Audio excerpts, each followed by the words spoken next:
Have you ever imagined being hunted like prey, caught in a blazing canyon where the heat rises off the earth like fire in a furnace, and every gunshot echoes like a death knell? Picture it, every breath dry as ash, every drop of sweat loud in your ears, and the knowledge that if you step from behind that rock, your body will be torn apart by bullets waiting to find you. That's exactly where Jacob Kane, a former Army scout, stood on the razor's edge between life and death. But before I take you deeper into this tale, let me pause for a heartbeat. If that opening image already made your pulse quicken, if seeing one man trapped in the red hell of Arizona makes you want to know what comes next, then hit that like button and keep these Western stories alive. And tell me in the comments where you're listening from, because your words are the campfire that keeps these tales burning.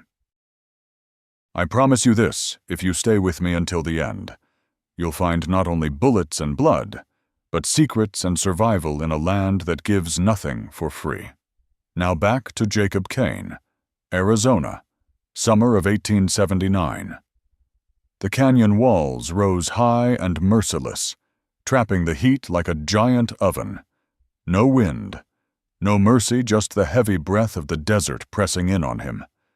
Jacob, 45 years old, pressed his back against the sandstone, blood soaking through his shirt from a grazing shot. The pain wasn't enough to drop him, but it was a reminder that time was running thin. Below, 3 bounty hunters stalked the ravine. Leading them was Malcolm Vane, a name Jacob had hoped never to hear again. Years ago, when they both wore Union blue, Vane had betrayed their unit, left their men to die in an ambush. Jacob had been the lone survivor. Now fate brought them face to face again, not just with hatred, but with rifles cocked and ready. Jacob checked his Colt single-action army. Only 4 bullets left in the cylinder. Not enough for a long fight, but enough for a man who rarely missed. His thumb drew back the hammer, the click sharp as a ticking clock. And then movement. A flicker of dark hair and buckskin against the rock. A woman stepped into view, her face hard, her eyes sharp, a hunting knife flashing in her hand. Before Jacob could say a word, she froze, her gaze locked on his waist, terror flashing in her eyes. "Snake, rattlesnake, by your legs," she cried, her English broken but urgent. Jacob glanced down. The coiled lariat on his belt, in the glare of the sun, did look like a snake, but her warning had cost them both. Vane's head snapped up, rifle already rising. Kane Vane's voice thundered through the canyon.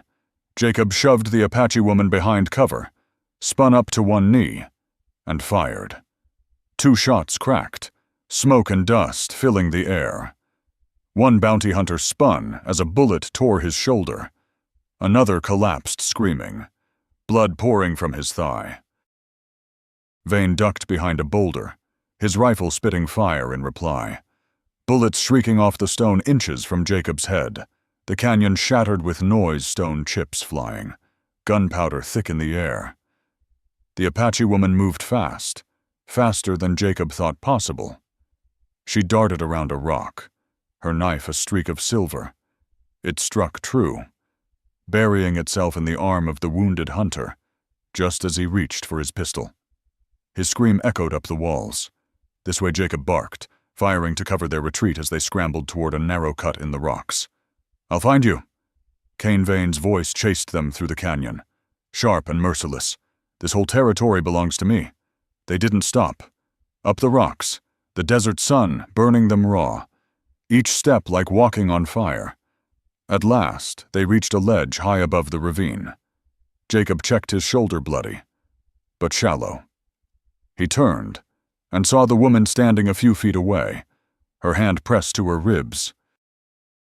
Blood seeped through her buckskin shirt, a wound she had hidden until now. Her eyes stayed hard, wary. Yet in that moment Jacob understood he wasn't alone anymore. And the sudden, fierce presence of this woman, Aiyana, was about to change everything he thought he knew about survival.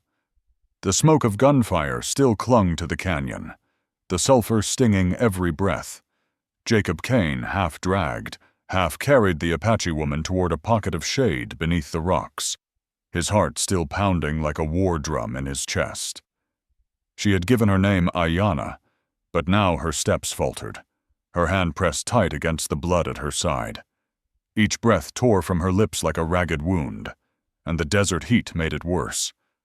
At a small hollow out of the wind, Jacob lowered her down and pulled a worn handkerchief from his pocket. "Let me see," he said, his voice rough but steady. Aiyana turned her face away, suspicion in her eyes, but at last she didn't resist. Jacob cleaned the blood with practiced hands. The bullet had only grazed her, but infection out here could kill quicker than lead. In this land, he thought grimly, death came not just from bullets but from thirst, fever, or the sun itself. Her voice was faint, yet carried a sharp edge. "Why help me, white men don't think my life worth saving." Jacob's hand paused. The words cut deep, dragging up memories of war, of men abandoned because of the color of their skin or the color of their coats. He answered slowly, "Maybe because I'm too damn tired of watching Malcolm Vane leave people to die. I won't let it happen again." Silence fell between them.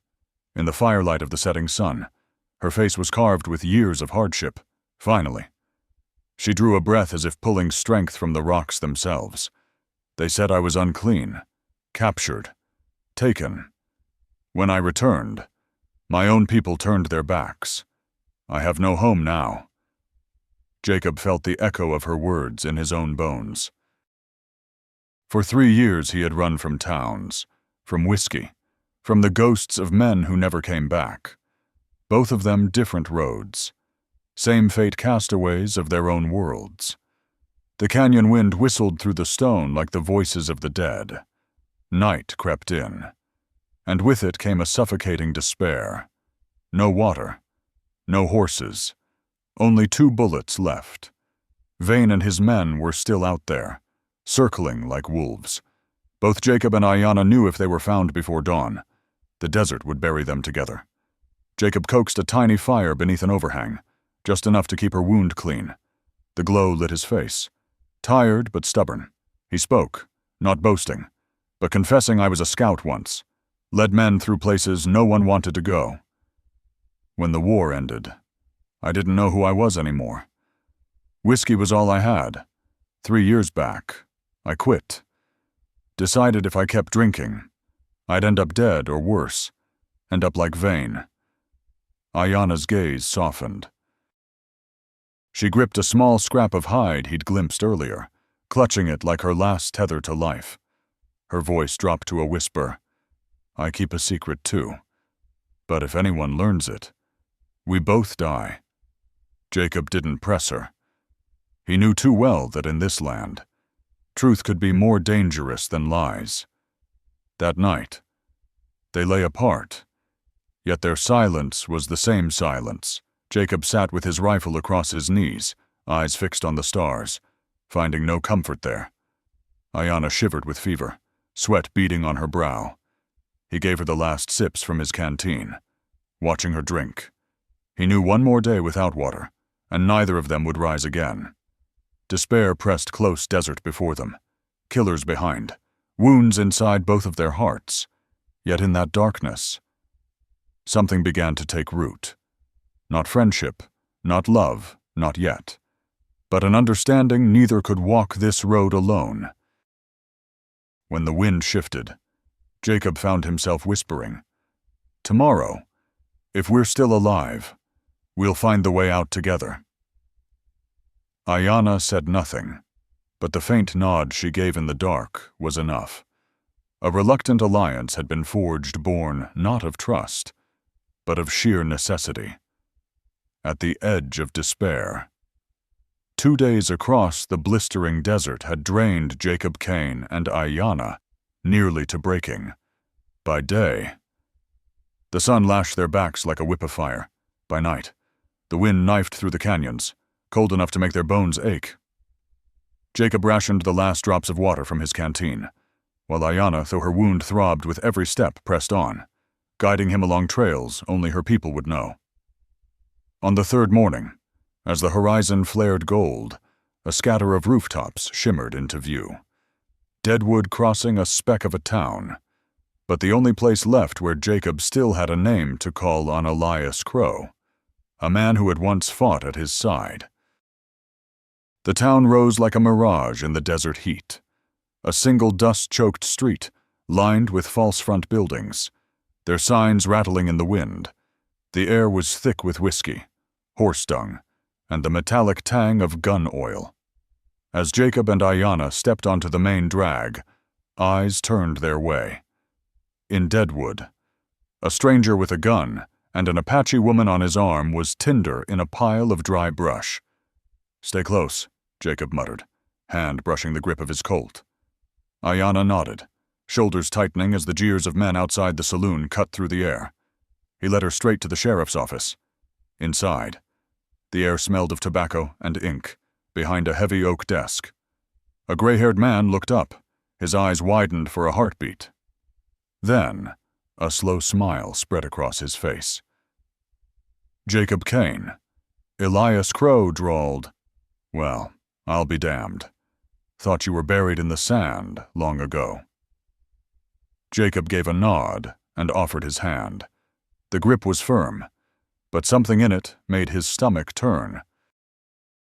It wasn't the clasp of an old comrade. It was cold, calculating. Crow's smile never reached his eyes. They swapped a few stories of campaigns past, how Jacob had once led their unit out of a tight spot. Crow's words carried praise, but his gaze lingered on Aiyana, measuring, weighing. Jacob's skin prickled. In the war, that gaze had held honor. Now, it looked like the eyes of a trader sizing up goods. "We need a place to lie low," Jacob said. "We're being hunted." "Malcolm Vane." Crow's brow knit, then smoothed too quickly. "Vane. Huh. He's been asking around about you. Dangerous man. But you're safe here in Deadwood. Take a room at the hotel. I'll keep watch." Jacob inclined his head in thanks, but as he turned to leave, he felt Crow's eyes on him like a cold blade at his back. "On the street," Aiyana whispered. His eyes, like a wolf's. Jacob clenched his jaw. 3 years sober had taught him to trust his gut, and right now every instinct screamed danger. That night, Aiyana slept fitfully in the cramped hotel room, her breath still heavy with pain. Jacob lay awake, suspicion burning in his chest. At last he rose and slipped down the alley behind the Rusty Nail Saloon. Muffled voices drifted through the boards. Jacob stilled, listening. Through a crack, he saw 2 figures. One was Crow, his wide-brimmed hat shadowing his face. The other, Malcolm Vane. "He's at the hotel," Crow murmured. "With the Apache girl." Vane's laugh was low and cruel. "Good. She's got the map. Or Kane's hiding it. That scrap of hide doesn't just lead to silver, it leads to rifles. Crates of them. Enough to sell to Vasquez across the border." Crow hesitated. "And what's Vasquez paying? Enough," Vane hissed. "For us to live like kings."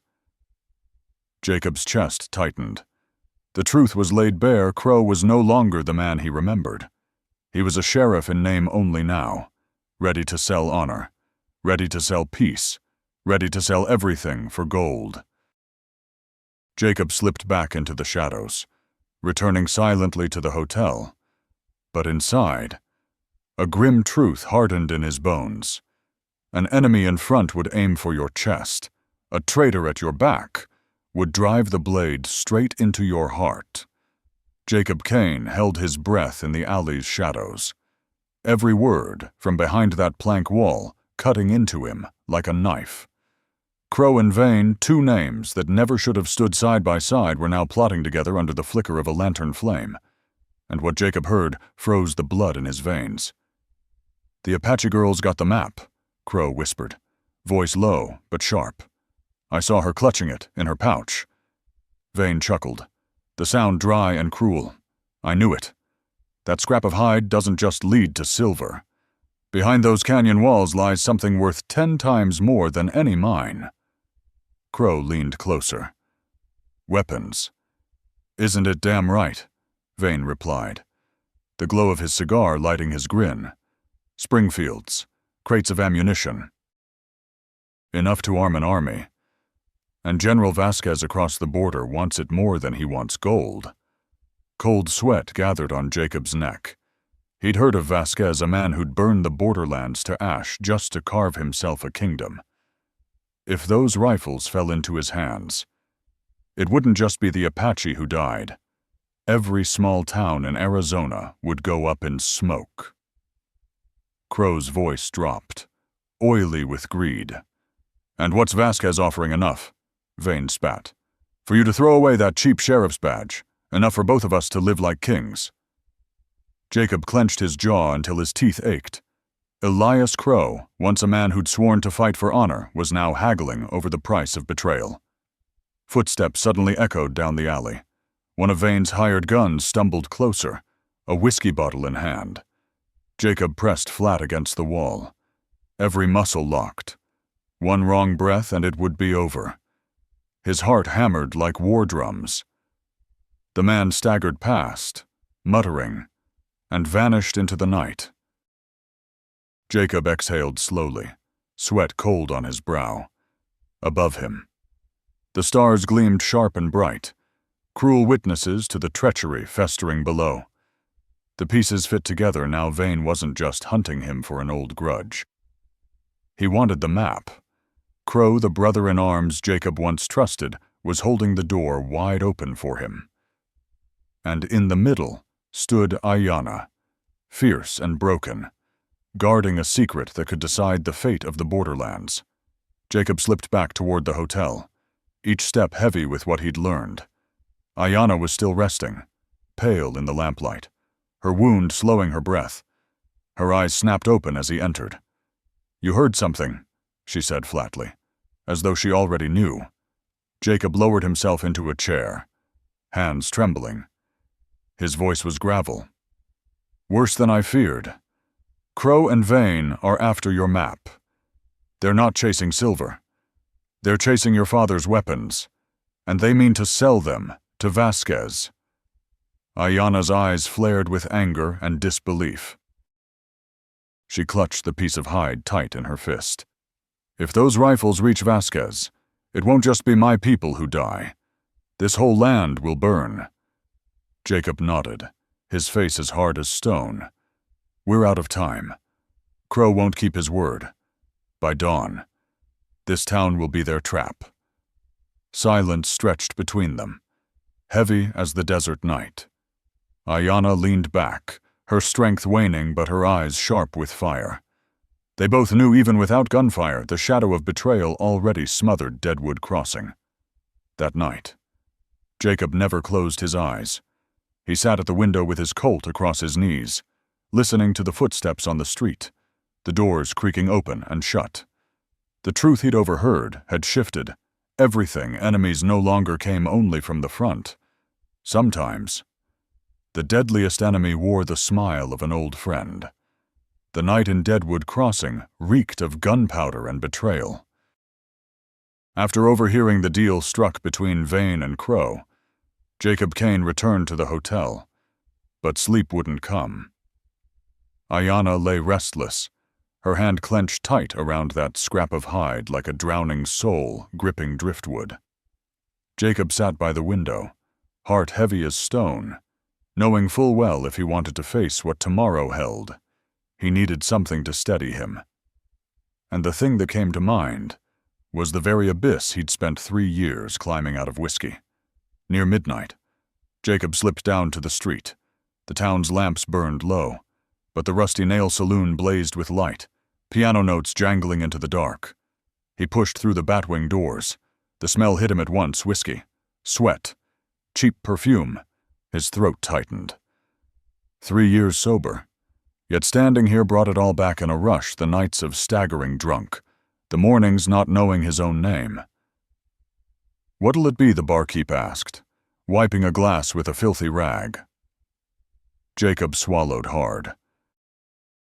The word whiskey sat on his tongue, aching to be spoken. but every muscle in him fought it. "Coffee," he rasped. Laughter rippled through the room. A cowboy slapped the table. "Coffee for the hero." Another sneered.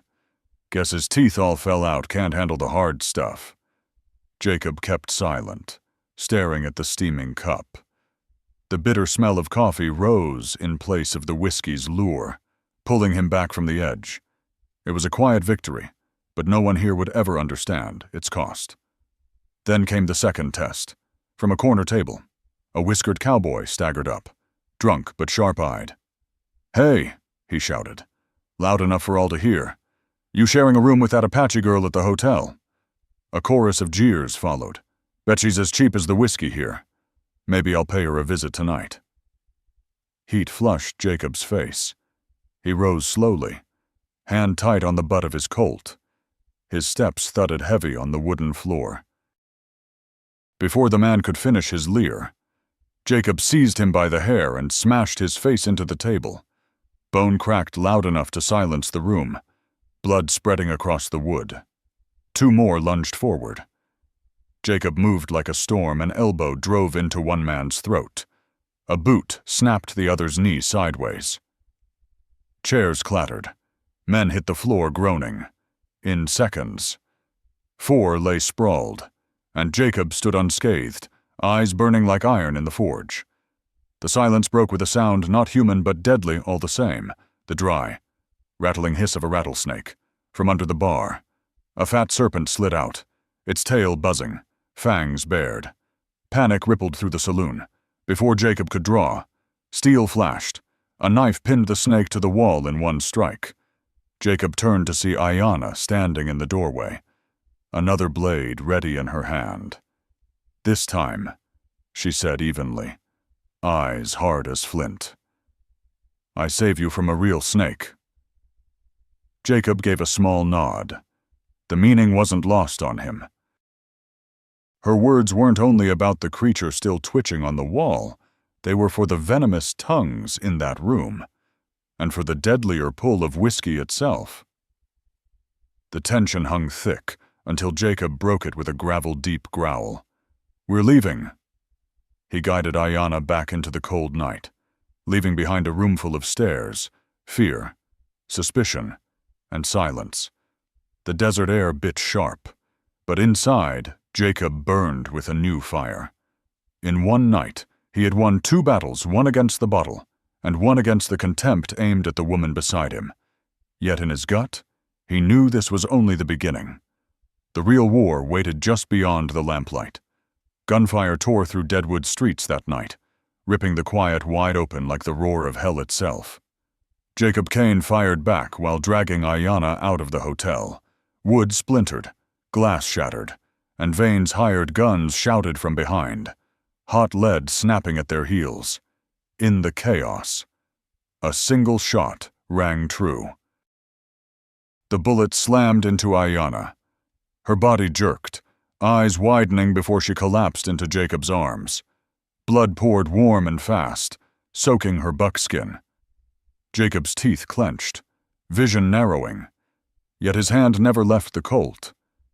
He fired back, clearing a path, every shot lit by fury.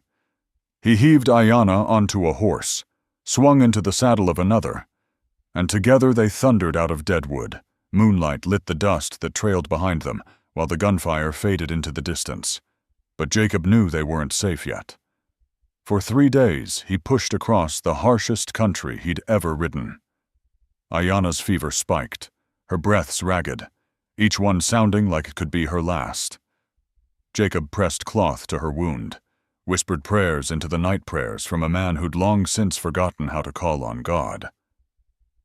On the second night, with the firelight flickering over her pale face, Jacob muttered, "Hold on. Aiyana, don't leave me now. Not after all we've been through." He tipped the last drops of water into her mouth and went without himself.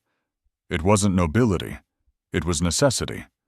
He knew if she fell, the fight would end before it even began. At dawn of the 3rd day, just as he thought she'd slip away, Jacob saw smoke curling above the ridges. He spurred his horse, heart hammering. A small ranch appeared, a plain cabin with a chimney breathing faintly into the sky. The door swung open. A gray-haired man stepped out, shotgun steady in his hands.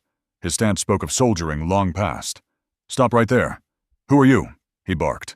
Jacob's voice rasped. "Jacob Kane, looking for Samuel Holt." The man's eyes narrowed. "I'm Holt. What's your business?" Jacob lifted Aiyana down, her blood soaking his arms. "She needs a doctor. I heard you used to be one." Holt studied them a long moment, then lowered the gun. "Bring her inside."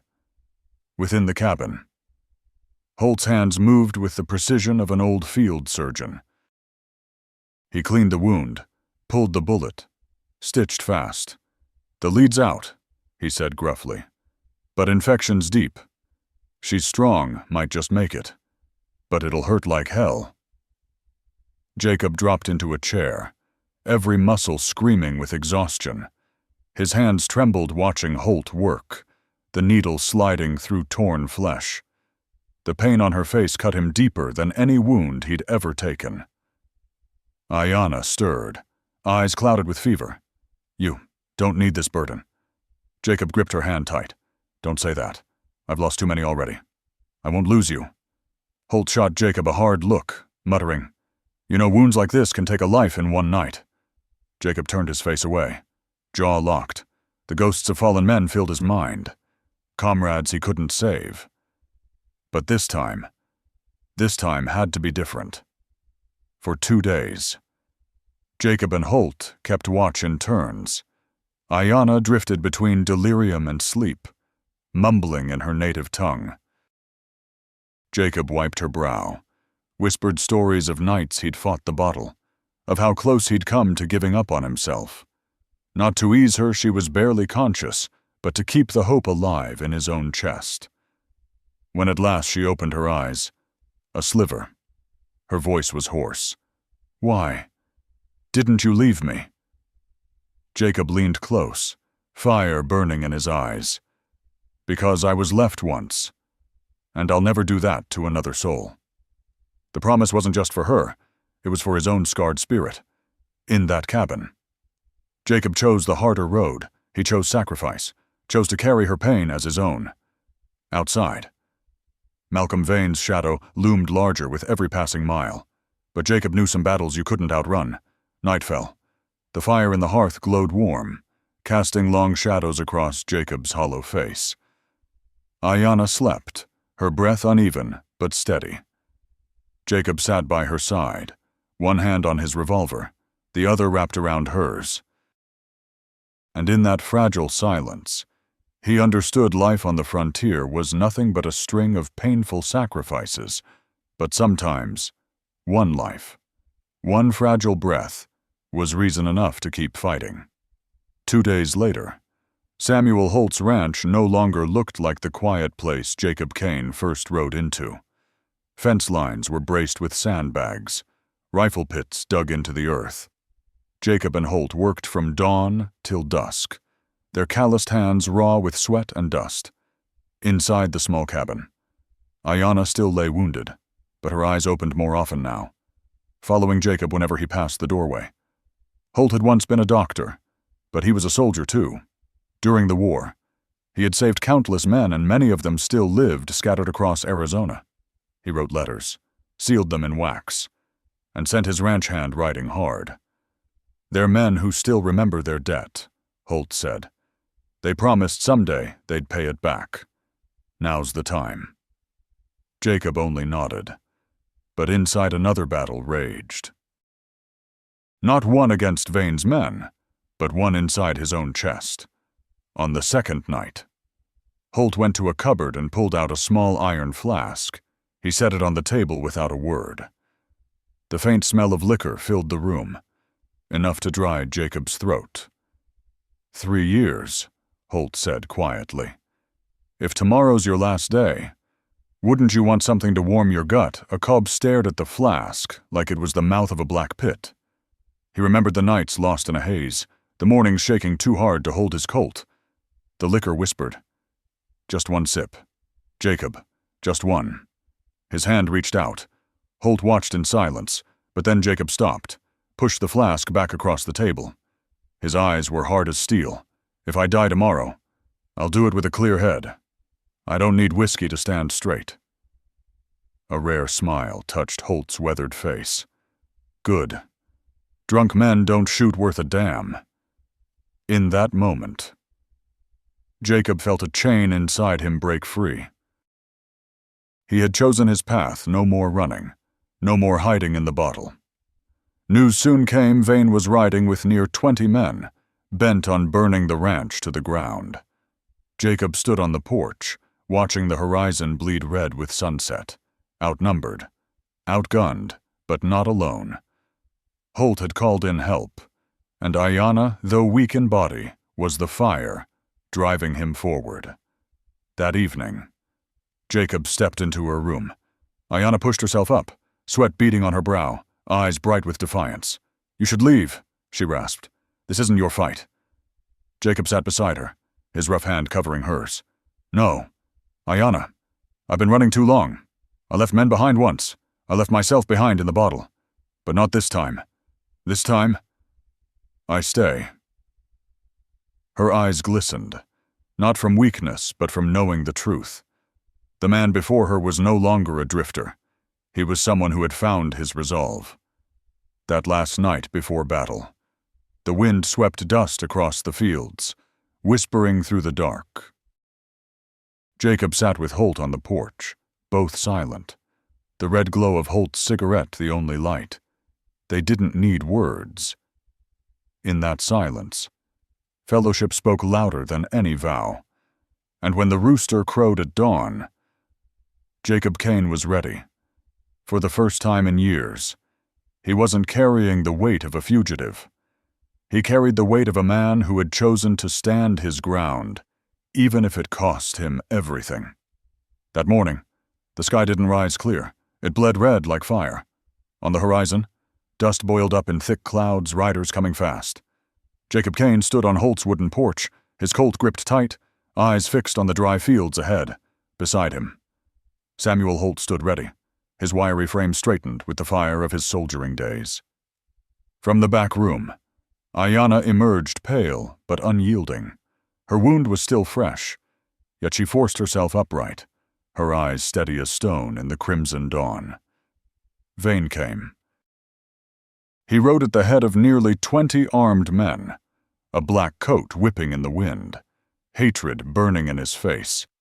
He pulled his horse to a halt at the gate, voice booming like thunder. "Jacob Kane, hand over the Apache girl and the map, and I'll give you a quick death. Refuse, and I'll burn this place to the ground." Jacob stepped down off the porch, every stride heavy with resolve. His voice carried, calm as desert stone. "This ends today. Vane, one of us falls, and it won't be me." Before the words had settled, gunfire cracked from the ridges. Holt's letters had not been in vain, old comrades. Men who owed him their lives had come. From behind rocks and brush, their rifles roared, and among them rode Charlie Two Feathers, the Comanche warrior Jacob had once saved, now returning the debt with Apache braves at his side. Caught in the crossfire. Vane's riders fell screaming. Horses reared. Smoke choked the air. Vane cursed and spurred his men forward, but the trap was sprung. Jacob charged into the chaos, Colt blazing. Each shot was measured, each bullet finding its mark. Holt fired from the porch with cold precision, even weakened. Aiyana stood her ground. Holt's Winchester pressed to her shoulder, cutting down anyone who drew too near. Then Jacob saw him Vane, charging through the haze, firing wild, madness on his lips. Their eyes locked, and time slipped back to the war years. The reckoning had come. Vane drew fast, but Jacob was faster. His shot slammed into Vane's shoulder, sending him tumbling from the saddle. Dust and blood mingled as he hit the ground. Jacob strode forward, Colt leveled. "Do it," Vane roared, writhing in the dirt. "Finish me, like I finished your men." Jacob's breath steadied. He thought of all the nights he'd drowned in whiskey, of faces lost, of the long road that had led here. He lowered the gun. His voice was iron. "I'm not you. Vane. I don't shoot the unarmed." The thunder of fresh hooves broke across the field. Marshals rode in with Elias Crow at their side, shackled by circumstance. This time, there was no sly smile on the sheriff's face.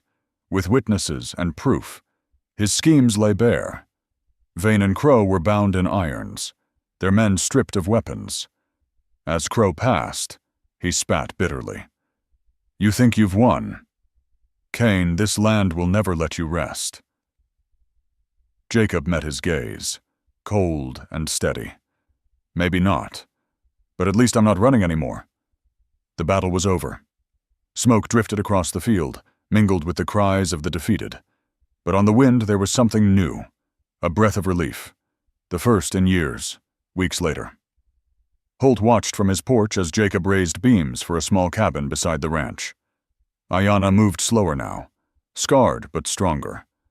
One evening, she joined Jacob outside, her hand slipping into his. "You're not leaving," she said, not as a question, but as truth. Jacob looked at the horizon, the desert glowing under the red of dusk. He nodded. "No, this is home. No more bottles, no more nightmares, just a cabin. A woman once cast out, and a man who finally stopped running. And folks, if you've stayed with me to the end, I believe you've seen the heart of this story. Rebirth doesn't come from luck. It comes from choice." Jacob Kane chose to stand, chose to keep his hand steady, chose to trust again.